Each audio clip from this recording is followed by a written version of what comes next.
శ్రీ వరాహలక్ష్మీ నరసింహస్వామి వారి దేవస్థానం సింహాచలం శ్రీ వెంకటేశ్వర స్వామి పుష్పయాగ మహోత్సవం వైభవంగా జరిగింది. సింహాచలం కొండ దిగువన ఉన్న శ్రీ వెంకటేశ్వర స్వామి ఆలయంలో జరుగుతున్న వార్షిక కళ్యాణ మహోత్సవాల్లో భాగంగా కళ్యాణోత్సవం అనంతరం నిర్వహించబడే పవిత్రమైన శ్రీ పుష్పయాగ మహోత్సవం నేడు అత్యంత వైభవంగా ఆధ్యాత్మిక ఉత్సాహభరిత వాతావరణంలో జరిగింది. ఈ దివ్య కార్యాన్ని ఆలయ స్థానాచార్యులు డాక్టర్ టిపి రాజగోపాల్ ఆధ్వర్యంలో శాస్త్రోక్తంగా నిర్వహించారు.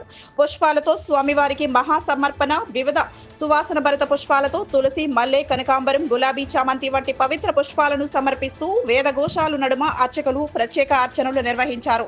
వేద మంత్రాలు, దివ్య నాదస్వర మంగళ వాయిద్యాలు, ఘంటనాదాలు ఆలయ ప్రాంగణాన్ని ఆధ్యాత్మికతతో నింపాయి.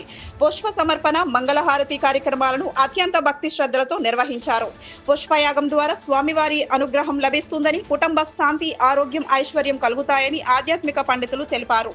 ఈ మహోత్సవాన్ని దర్శించేందుకు అధిక సంఖ్యలో భక్తులు హాజరై స్వామివారి దివ్య దర్శనం పొందారు.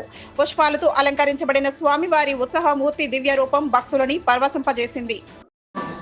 అయిన తర్వాత 12 దళాలు చెప్పాం కదా, వాసుదేవ ద్వాదశాక్షరి ఆవాహనం అన్నమాట. ఓం భగవతే వాసుదేవ, వాసుదేవ ద్వాదశాక్షరి మంత్రాన్ని ఆవాహన చేస్తారు. ఆ ఆవాహన చేసిన తర్వాత బయట ఉండేటువంటి వాటిలో కేశవాది మూర్తులు, చతుర్ముఖి మూర్తుల్ని ఆవాహన చేస్తారు.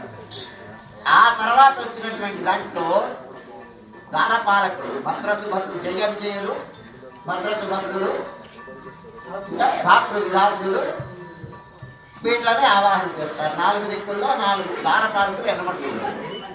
ఆ పైన ఉండేటువంటి చివరి వలయంలో, చివరి ప్రాకారంలో ఇంద్ర, అగ్ని, యమ, నిరుతి, వరుణ, వాయు, కుబేర, ఈశాన దేవతలు దిక్పాలకులు ఆవాహన చేస్తారు. ఇది మనం ఇందాక జరిగిందనమాట. మనం రఘురామ శర్మ గారు ఆవాహన విధానాన్ని చెప్పి మనకి ఆవాహన చేసినట్టు. వీటికి అంతటికీ ఏంటంటే ఇదంతా ప్రకృతి మండలం అన్నమాట. ఆ ప్రకృతి మండలంలో పరమాత్మ ఆధారంగానే ప్రకృతి అంతా ఉంది. నారాయణ అంటే నారం అంటే అంతటా వ్యాపించి ఉండేది. వాసుదేవ అంతటా వ్యాపించి ఉండేది. వీటంతటికి ప్రకృతి అంతటా వ్యాపించి ఉండేటువంటి ఆయన ఎక్కడుంటాడు అంటే ఈ భూమి అంతటా వ్యాపించి ఉంటాడు.